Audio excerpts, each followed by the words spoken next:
Պարոն Սարգսյան, իրականում ես հասկանում եմ ձեր բարի նպատակը, որպեսզի հնարավորինս կարողանանք կանխել ու շատ լավ է, որ անչափահասների վերաբերյալ էլ ունեք որպես ծանրացնող հանգամանք հոդվածներ։ Ես մի քիչ ուզում եմ ձեր կարծիքը հասկանալ այս պատժամիջոցների ավելացման միջոցով, ինչքանով է դա արդյունավետ լինելու հետագայում թմրամիջոցների դեմ պայքարի հարցում։ Ես օրինակ թե 393 հոդվածի վերաբերյալ էի ուզում ձեզ առաջարկել, ինչի չենք մտածում տուգանքներ սահմանելու մասին, որովհետև երբ որ իրացման նպատակով է օգտագործում թմրանյութերի ապօրինի շրջանառության, հնարավոր է դատավճիռից հետո կարողանան մեծ եկամուտներ են ձեռք բերում, ինչպես նշված էր հիմնավորման մեջ, եւ հետագայում կարող են այդ գումարները ծախսել, այսինքն կարելի է նաեւ մեծ չափով այստեղ էլ տուգանք սահմանել, որպեսզի հետագայում ոչ թե չափը բարձրացնել պատժամիջոցի, այլ տուգանք սահմանել այս մասով։ 396 հոդվածի վերաբերյալ լավ է, որ դուք ընդունել եք տուգանքի մասը, որովհետև այստեղ էլ պետք է առաջարկեի, որպեսզի կա վերասոցիալականացման հարցը, որովհետև երբ որ մարդը արդեն ոչ թե իրացման նպատակով է, այլ այնտեղ հիմնավոր միտք կարող է ծագել, որ տվյալ անձը իր անձնական օգտագործման համար է թմրամիջոց այսինքն պահում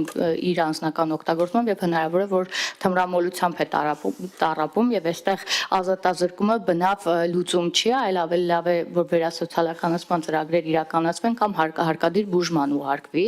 Այս երկուսի մասով առաջին մասով ինչ ունեք ասելու։ Շնորհակալ եմ, նախ բուժման մասով ասեմ, որ այսօր պետությունը, կառավարությունը այդ ֆունկցիան ամբողջությամբ իրականացնում է,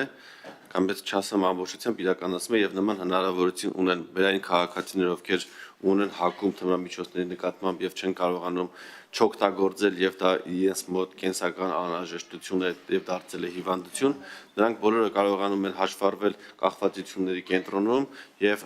ստանալ հատուկ դոզաներ, մեթադոնային բուժում է դա անվանվում եւ իրենք ստանում են սրվակով իրենց հասանելիք մեթադոնը եւ կարողանում են օգտագործելով բավարարել իրենց թմրամիջոցի այդ պահանջը, որը իրենց օրգանիզմը ունի, ասեմ, որ 6000-ից ավել քաղաքացիներ արդեն իսկ գրանցված են կախվածությունների կենտրոնում եւ նրանց մեծ մասը ստանում է մեթադոնային բուժում եւ ամեն օր կամ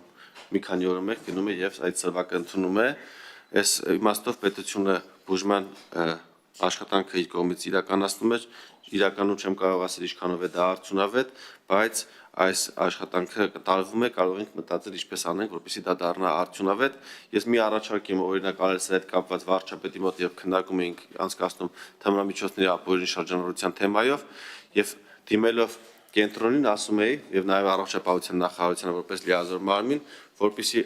այդ մեր քաղաքացիները, ովքեր մեթադոնային բուժում են ստանում, ամեն օր տրամադրեն 1 սրվակ եւ ոչ թե մեկ օրում տրամադրել օրինակ 10 սրվակ 10 օրվա համար, որովհետեւ հաճախ այդ մեր քաղաքացինով 10 մեթադոն է վերցնում, մեկը օգտագործում է, մնացածը վաճառում է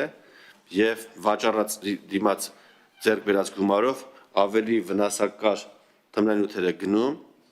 սինթետիկ օրինակ կրիստալ եւ բավարարում է դրանով իր քաղցը թմրանյութի նկատմամբ, նաև աշխատելով գումար եւ մեթադոնը նաև այլ թմրանյութի հետ օգտագործելով ավելի է վատթարում իր վիճակը, այսինքն մենք մեթադոն ենք տրամադրում քաղաքացուն, որպեսզի նա բուժվի, իրականում նա մի մասը վաճառում է եւ դրա արդյունքում ձեռք է բերում այլ սինթետիկ թմրանյութ, որը ել ավելի վնասակար է իր առողջության համար, առաջարկել եմ, որպեսզի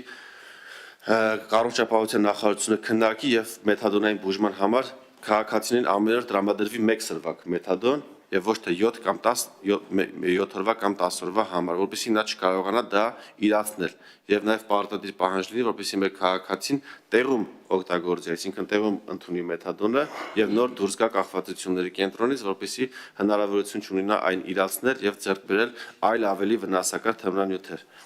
Ինչ վերաբերվում է իրացնելու նպատակով թմրամիջոցների շրջանառության հոդվածները քրեականացնելուց բացի նաեւ սահմանել տուգանք, նշեմ, որ բազմաթիվ երկրներում կա այդ փորձը եւ անգամ իրացնելու նպատակով թմրամիջոցների ապօրինի շրջանառության համար նախատեսված են մեծ տուգանքներ կամ գույքի բռնագանձմամբ կալանք, որպեսզի այդ քաղաքացին գնում է այդ ճանապարհով, նաև իր գույքը բռնագանձվի, այսինքն այն քաղաքացին, ում մոտ կհայտնաբերվի մեծ քանակությամբ թմրամիջոցներ, որոնք կապացուցվի կհիմնավորվի, որ իրացման նպատակով են, դա լինի նաև գույքի բռնագանձմամբ, ինչին ես կողմ կլինեմ, եթե նման առաջարկ ձեր կողմից լինի, ես կողջունեմ եւ կողմ կլինեմ առաջարկին։ Արձագանք։ Շնորհակալ եմ, ձեր խոսքում էլ հաստատեցիք, պարոն Սարգսյան, որ իրականում համապարփակ մոտեցում է պետք խնդրի վերջնական լուծման համար, թե հարկադիր բուժման գնալու, նաև այնտեղ զսպվածություն, որևէ վերահսկողություն իրականացնելու, որ հետագայում չշարունակեն նման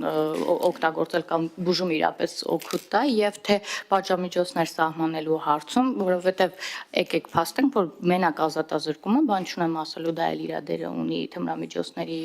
ապօրինի իրացման, շրջանառության եւ այլնի համար, բայց այնուամենայնիվ մենակ ազատազրկումը էնել ինչքան էլ պատիժները խստացնենք, վերջնական լուծում չի այս ամբողջ process-ը կանգնացնելու։ Շնորհակալ եմ, իհարկե պատժի խստացումը միայն չի կարող լուծել բոլոր խնդիրները, որոնք մենք այսօր ունենք, եւ նաեւ պետք է գնանք մի շարք այլ ճանապարհներ, որով արդեն իսկ գնում ենք եւ շարունակելու ենք գնալ, մասնավորապես Արգելի գործընկերներ։ Մասնավորապես պատժի եւ հանցագործությունների կանխարգելման համար պրակտիկայում երկու սկզբունք կա։ Առաջինը դա պատժի անխուսափելիությունն է, որպեսզի պատիժը լինի անխուսափելի, եւ երկրորդը դա պատժի խստությունն է։ Մենք պետք է երկու ճանապարհներով էլ գնանք,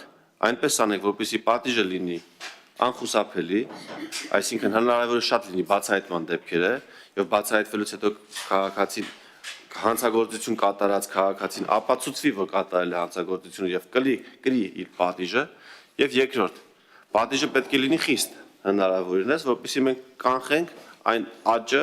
որ ինչպես ամբողջ աշխարհում, այդպես նաեւ Հայաստանի Հանրապետությունում ունենք։